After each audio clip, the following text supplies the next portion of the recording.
1월 3일 오늘의 말씀은 민수기 3장 1절에서 13절입니다. 여호와께서 시내산에서 모세와 말씀하실 때에 아론과 모세가 낳은 자는 이러하니라. 아론의 아들들의 이름은 이러하니 장자는 나답이요 다음은 아비후와 엘르아살과 이다말이니 이는 아론의 아들들의 이름이며 그들은 기름 부음을 받고 거룩하게 구별되어 제사장 직분을 위임받은 제사장들이라. 나답과 아비후는 시내 광야에서 여호와 앞에 다른 불을 들이다가 여호와 앞에서 죽어 자식이 없었으며 엘르아살과 이다말이 그의 아버지 아론 앞에서 제사장의 직분을 행하였더라. 여호와께서 또 모세에게 말씀하여 이르시되 레위 지파는 나아가 제사장 아론 앞에 서서 그에게 시종하게 하라. 그들이 회막 앞에서 아론의 직무와 온 회중의 직무를 위하여 회막에서 시무하되 곧 회막의 모든 기구를 맡아 지키며 이스라엘 자손의 직무를 위하여 성막에서 시무할지니 너는 레위인을 아론과 그의 아들들에게 맡기라. 그들은 이스라엘 자손 중에서 아론에게 온전히 맡겨진 자들이니라. 너는 아론과 그의 아들들을 세워 제사장 직무를 행하게 하라. 외인이 가까이 하면 죽임을 당할 것이니라. 여호와께서 모세에게 말씀하여 이르시되 보라, 내가 이스라엘 자손 중에서 레위인을 택하여 이스라엘 자손 중에 태를 열어 태어난 모든 맞이를 대신하게 하였은즉 레위인은 내 것이라. 처음 태어난 자는 다 내 것임은 내가 애굽 땅에서 그 처음 태어난 자를 다 죽이던 날에 이스라엘의 처음 태어난 자는 사람이나 짐승을 다 거룩하게 구별하였음이니 그들은 내 것이 될 것임이니라. 나는 여호와이니라. 민수기 3장 1절에서 13절 말씀을 함께 묵상하겠습니다. 올 상반기에 민수기를 묵상합니다. 이 민수기 묵상을 돕기 위해서 민수기 주제와 전체적인 내용을 간단히 살펴보도록 하겠습니다. 민수기는 모세오경의 네 번째 책이지요. 그런데 이 민수기란 책 제목이 흥미롭습니다. 민수기는 한자어인데요. 백성민의 세말수 자를 씁니다. 백성을 세는 책이란 뜻이죠. 백성을 센다라는 것은 백성을 인구조사한다라는 의미입니다. 그러니 민수기는 인구조사와 깊은 연관성이 있습니다. 민수기는 이스라엘 백성의 인구조사로 시작해서 인구조사로 끝이 납니다. 이 인구조사는 중요한 의미를 담고 있는데요. 75명으로 이주한 아브라함의 자손들이 20세 이상의 장정들만 60만 명 이상이 되었습니다. 이는 하나님께서 약속을 지키시고 있다는 것들을 드러내는 증거입니다. 또한 1차의 인구조사한 사람들이 광야에서 모두 죽었는데요. 38년이 흐른 뒤 인구조사를 했더니 인구가 거의 그대로였습니다.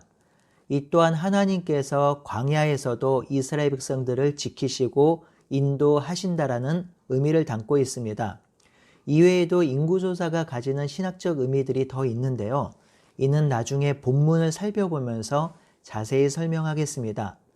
민수기는 이스라엘 백성이 출애굽 이후 시내산에서 율법을 받고 광야로 떠나는 여정과 바란 광야에서 보낸 38년의 기간, 그리고 가나안 땅에 들어가기 전까지의 기록입니다. 그러니 민수기는 광야에서 지낸 약 40년간의 기록이라고 볼 수 있겠습니다.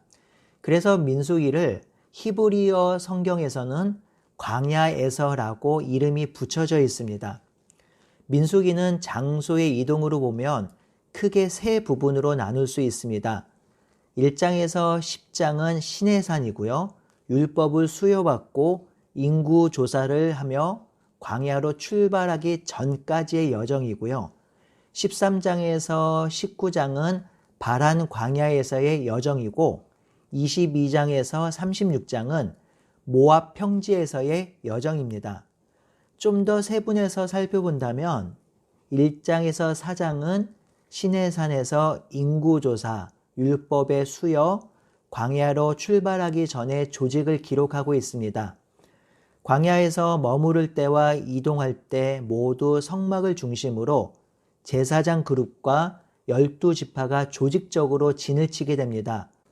그러니 이동하고 머무르는 그 중심에는 성막, 즉 하나님의 임재가 중심입니다. 5장에서 10장은 정결의식을 기록하고 있는데요. 이는 이스라엘 백성의 중심에 성막, 즉 하나님이 임재해 계시니 그들이 언제나 정결해야 한다라는 의미를 담고 있습니다. 광야로 출발하기 전에 9장과 10장에서 첫 유월절을 지키죠. 이스라엘 백성의 이동은 철저히 하나님의 인도가 있어야 합니다. 구름이 이동하면 이동하고 구름이 멈추면 멈추었습니다. 멈추면 다시 대열대로 진을 쳐야 했고요. 이동하면 대열대로 움직여야 했습니다. 이 중심에 뭐가 있었다고요? 바로 성막입니다. 이스라엘 백성들은 그 성막을 보면서 하나님께서 함께 하심을 깨달았고 하나님의 백성임을 생각했습니다. 또한 성막에서 연기가 피어오르면 오늘도 제사를 드리는구나, 우리의 백성의 죄가 사해지는구나 라는 생각을 항상 했지요. 그들의 중심에는 성막이 있었고 그 성막은 하나님의 임재를 드러내므로 이스라엘 백성들은 언제나 그 중심에 하나님이 계심을 기억하며 살아야 했습니다. 그런데 이게 웬일입니까? 11장에 보면 광야로 드디어 출발하는데 출발에서부터 문제가 생깁니다. 바로 불평하는 사건이 생기죠. 시내산을 떠나자마자 백성들이 모세를 악한 말로 원망합니다. 만나와 메추라기 말고 고기와 부추와 파와 마늘이 먹고 싶다라는 것입니다. 이 원망과 불평은 이스라엘 백성의 탐욕과 욕심을 드러낸 것으로 이스라엘 백성의 미래가 그리 밝아 보이지 않습니다. 뿐만 아닙니다. 이스라엘은 모세가 구스 여인을 취했다고 모세를 비방하기도 합니다. 출발부터 실패하는 이스라엘의 모습을 보면서 이들이 가나안 땅으로 들어가는 여정이 어떤 여정이 될 것인지 미리 예측할 수 있지요. 이런 상황 속에서 이스라엘은 가데스 바네아에 도착합니다. 여기서 12정탐꾼을 보내게 되죠. 12정탐꾼은 가나안 땅을 돌아보고 와서 보고를 합니다. 10명은 그 땅을 정복하지 못할 것이라고 하였고 여호수아와 갈렙은 하나님께서 함께 하시니 그 땅을 정복할 것이라고 하였습니다. 안타깝게도 이스라엘 백성은 10명의 정탐꾼의 말을 듣고 통곡하고 웁니다. 괜히 하나님의 말씀을 들어서 잘 살고 있는 자신들이 애굽에서 나와서 이곳에서 죽게 되었다라는 것이지요. 이에 하나님이 대노합니다. 다행스럽게 모세의 중재로 하나님은 대노를 거두십니다. 하지만 그들은 불순종의 대가를 치러야 합니다. 애굽에서 태어나 애굽을 경험한 백성들은 모두 광야에서 죽게 되지요.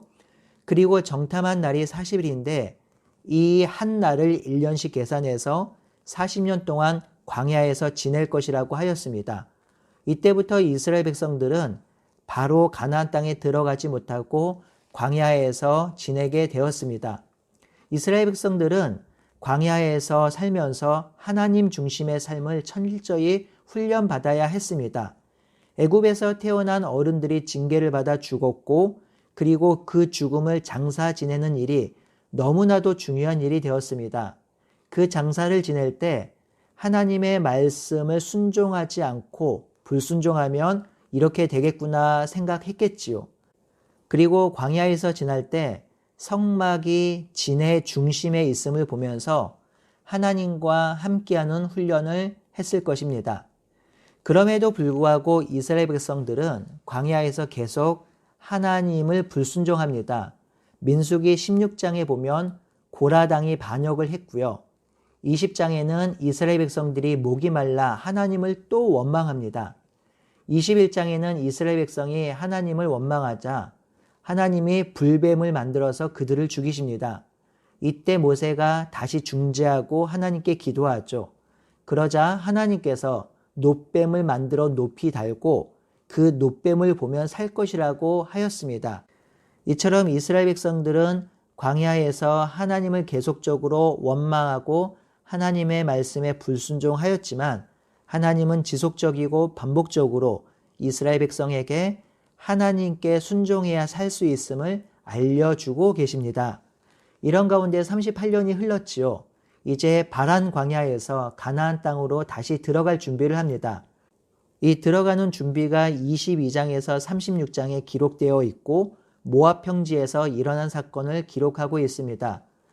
특별히 눈여겨볼 기록이 22장에서 25장의 발람과 발락의 예언 사건입니다. 이방인 발락이 발람에게 이스라엘을 저주하라고 하였지만 결국 실패로 돌아갑니다. 그 이유는 하나님께서 아브람을 통해서 이스라엘을 축복하신 것을 일개 선지자가 또한 이방인이 저주할 수도 없고 바꿀 수도 없다라는 중요한 메시지를 담고 있습니다. 이제 26장에서 두 번째 인구 조사를 합니다. 인구 조사를 하니 60만 1730명이었습니다. 첫 번째 인구 조사와 비교하니 겨우 1820명이 준 것이죠. 하나님의 보호하심이 대단히 놀랍지요. 40년 동안 애굽에서 태어난 자들이 이 광야에서 죽었습니다. 하지만 이 광야에서 죽은 자들의 수만큼 다시 태어났습니다. 비록 불평하고 불만으로 가득 차서 하나님을 지속적으로 원망하고 불평했지만 하나님은 이스라엘 백성을 버리지 아니하시고 붙드시고 인도하고 계십니다. 26장에서 36장은 가나안 땅에 들어가서 살 계명을 갱신하여 알려주십니다. 불순종했던 세대는 다 죽고 광야에서 태어난 새로운 백성들에게 업그레이드된 율법을 주시고 사명을 허락하십니다. 그러니 26장에서 36장은 시내산에서 주셨던 율법의 버전 2, 추가적인 율법이 제시되고 있는 것이죠. 세분해서 보면 28장에서 30장은 절기에 관한 율법으로 제사와 맹세에 관한 규례가 다시 기록되고 있고요. 31장에서 32장은 약속의 땅의 분배이고 마지막으로 33장에서 36장은 약속의 땅에서 지킬 규례를 기록하고 있습니다. 또한 모세는 다음 세대를 준비시키고 있지요. 자신을 포함한 애굽을 경험한 모든 세대는 이제 역사의 뒤안길로 사라집니다. 애굽을 경험하지 않은 새로운 세대, 종됨을 경험하지 않은 새로운 백성들이 이제 가나안 땅으로 들어갑니다. 모세는 제일 먼저 후계자를 세우지요. 바로 여호수아입니다. 모세는 그 전에 백성이 물을 달라고 했을 때 하나님께 기도하면서 큰 실수를 범함으로 가나안 땅에 들어가지 못하지요.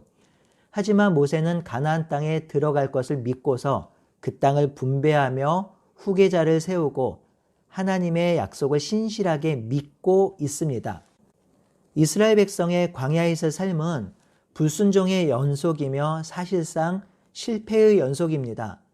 그럼에도 불구하고 이 광야에서 삶, 이 인생의 의미가 있는 것은 광야에서 하나님이 이스라엘 백성의 주인이심을 훈련받은 것이지요. 민수기는 이 땅을 살아가는 성도들에게 실제적이고도 구체적인 삶의 지침을 제공해주며 우리 삶에 적용할 수 있는 부분이 많은 성경입니다. 민수기를 통해서 하나님이 주시는 말씀을 듣고 하나님의 백성으로 든든히 서가는 우리 모두가 되기를 바라고 소원합니다. 이제 오늘 본문을 잠시 살펴볼까요? 2장에서 이스라엘 백성이 이동할 때 어떻게 이동해야 하는지, 성막이 멈추었을 때 어떻게 진을 쳐야 하는지 기술하고 있지요. 이 2장의 신학적 의미는 윤 목사께서 어제 잘 설명해 주셨습니다. 3장과 4장은 레위인의 직무에 대해서 기술합니다. 인구 조사 후에 성막 중심으로 진을 치고 성막 중심으로 이동하는 것은 이스라엘 백성의 중심에 하나님의 임재가 가장 중요하다는 사실을 보여주고 있는 것이지요. 이 하나님의 임재, 하나님과 함께하기 위해서 가장 중요한 사역을 감당하는 자들이 바로 제사장과 레위인들입니다. 이들은 제사를 관장하고 백성들이 성결하도록 인도하면서 백성들과 하나님 사이의 중재를 감당하고 온전한 제사를 드릴 수 있도록 돕는 역할을 감당하고 있습니다. 이들에 대한 율법이 3장과 4장에 제시되는 것이죠. 1절에서 4절은 아론 아들의 족보이며 5절에서 10절은 레위인의 직무이며 11절에서 13절은 레위인의 성별에 대해서 기록하고 있습니다. 첫 번째로 1절에서 4절 아론의 아들들을 살펴보겠습니다. 아론의 아들은 나답과 아비후, 엘르아살과 이다말입니다. 이 중에서 나답과 아비후는 여호와께서 명하지 않은 불로 제사를 드리다가 죽었고 자식이 없었습니다. 그리고 엘르아살과 이다말이 제사장 직분을 행했지요. 5절에서 10절은 레위인의 직무입니다. 레위인들은 이스라엘의 마다들을 대신한 특수지파입니다. 이 레위인의 직무와 제사장 직무는 구분되어 있습니다. 레위인은 제사장의 일을 돕는 역할이 주어집니다. 첫 번째는 제사장 아론의 시중을 드는 일입니다. 두 번째는 회중이 제사를 드릴 수 있도록 돕는 역할을 합니다. 회막을 지키고 회막을 찾아오는 사람들을 인도하지요. 8절에는 더 구체적으로 레위인의 직무를 말하고 있는데요. 회막의 모든 기구를 맡아 지키고 이스라엘 백성이 해야 할 일들을 알려줍니다. 출애굽기에서 살펴본 것처럼 제사를 드리기 위해서 많은 기구들이 필요합니다. 이 기구들은 성물인데 아무나 함부로 만지거나 간수할 수 없었습니다. 이 성물인 기구를 살피고 관리하고 성결케 하는 일을 했고 기물이 망가졌을 때 기물을 수리하는 일을 도맡아 했지요. 또한 성막의 이동과 해체하는 작업을 했습니다. 레위인들은 제사장을 돕는 일뿐만 아니라 백성이 제사를 드리는 일을 도왔습니다. 일상의 삶을 바쁘게 살았던 백성들은 제사 규정을 완전히 숙지하지 못했을 것이고요. 잘 알지 못하는 규정도 많았을 것입니다. 그렇기 때문에 레위인들은 제사를 드리러 온 이스라엘 백성들을 안내하고 온전한 제사를 드릴 수 있도록 도왔지요. 또한 이 레위인의 가장 중요한 직무 중에 하나는 10절에 있는 바와 같이 회막을 보호하는 일입니다. 회막을 이동할 때 또 회막이 백성의 진영 안에 다시 세워질 때 외인들이 이 회막에 접근하는 일을 막아야 했습니다. 외인들이 회막에 접근하여 회막과 성물을 만지게 되면 회막이 부정하게 되고 부정을 범한 사람들이 하나님의 심판을 받기 때문입니다.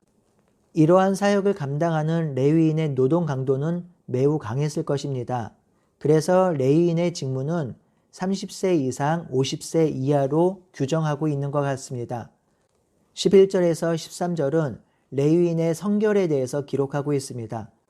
하나님은 모세에게 레위인의 인구 조사를 따로 명령하고 있습니다. 그리고 레위인의 직무를 말씀하십니다. 특별히 하나님은 첫 태생을 하나님의 것이라고 명령하셨는데 레위인이 태를 처음 열고 나온 사람들을 대신할 것이라고 하였습니다. 그래서 레위인은 하나님의 것이라고 말씀하시지요. 13절에 하나님은 레위인의 직무를 출애굽과 연결시켜서 다시 설명하시죠. 레위인은 이스라엘이 세상 가운데 선택된 하나님의 소유라는 것을 잊지 않게 하는 지파라고 할 수 있습니다. 레위인은 이스라엘의 첫 태생으로 하나님께 드려진 자들인데요. 그들의 직무는 앞에서 살펴본 바와 같이 육체적인 노동을 요구하는 아주 힘든 일이 많았습니다. 이들은 제사장처럼 백성들 앞에서 드러내는 일을 하진 않았으며 그들처럼 존경을 받지는 않았습니다. 그럼에도 불구하고 레위인이 이 직무를 온전히 감당하지 않으면 백성과 제사장이 하나님 앞에 온전한 제사를 드릴 수가 없었지요. 하나님 나라를 이 땅에 이루고 하나님의 교회를 세우는 일은 한두 사람이 잘해서 되는 일도 아니고 한두 사람이 일만 해서 잘 되는 것도 아닙니다. 정말 다양한 은사를 가진 성도들이 다양한 방법으로 하나님께 헌신할 때 하나님의 사명을 감당할 때 하나님의 나라가 세워지는 것이지요. 그러니 우리는 서로를 존중하며 서로를 사랑하며 서로의 은사를 이해하며 협력하여 하나님의 교회를 세워야 합니다. 이렇게 교회를 세우는 우리 모두가 되기를 바라고 소원합니다. 아멘.